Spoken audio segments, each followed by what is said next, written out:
একটা খুব বাস্তব কথা তোমাদের সঙ্গে শেয়ার করতে চাই। দেখবে এটা অনেকের জীবনেই ঘটে।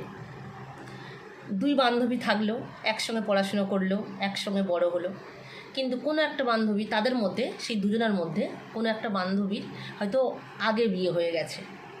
তো আগে বিয়ে হয়ে গেছে মানে তার সন্তানও নিশ্চয়ই আগে হবে, এবং আরেকজন বান্ধবী হয়তো তার থেকে 10 বছর পর বা 12 বছর পর বা 8 বছর পর বিয়ে হলো।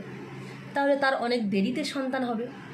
সুতরাং কি হলো, যার আগে বিয়ে হয়েছে তার সন্তানটা অনেকটাই বড় হবে, আর যার পরে বিয়ে হয়েছে তার সন্তানটা অনেকটা ছোট হবে।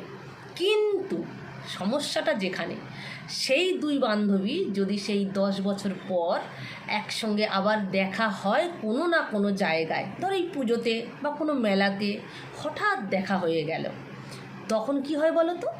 যে আগে বিয়ে হয়েছে তাকে, যার পরে বিয়ে হয়েছে সে বলে, যদি মানে তার সন্তান সঙ্গে থাকে, এই এটা কে রে? তখন যার আগে বিয়ে হয়েছে সেই বান্ধবী যদি বলে যে এটা আমার ছেলে। তো তোর ছেলে এত বড়? বাবা, তোর বয়স তো অনেক হয়ে গেল রে, তোর ছেলে এত বড় হয়ে গেছে, ভাবতেও পারছি না। আমরা দুই বান্ধবী আর তোর ছেলে এত বড়।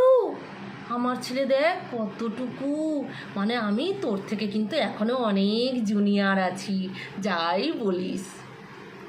সে ভুলেই যায় যে আমার আগে বিয়ে হয়েছে, আর সে ওই যে লাট্টু খেয়ে খেয়ে খেয়ে খেয়ে 10 বছর পরে বিয়ে করেছে।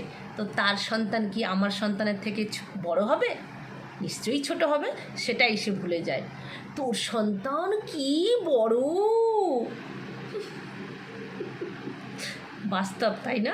অনেকের জীবনে ঘটেছে এটা, জানি তো। টাটা।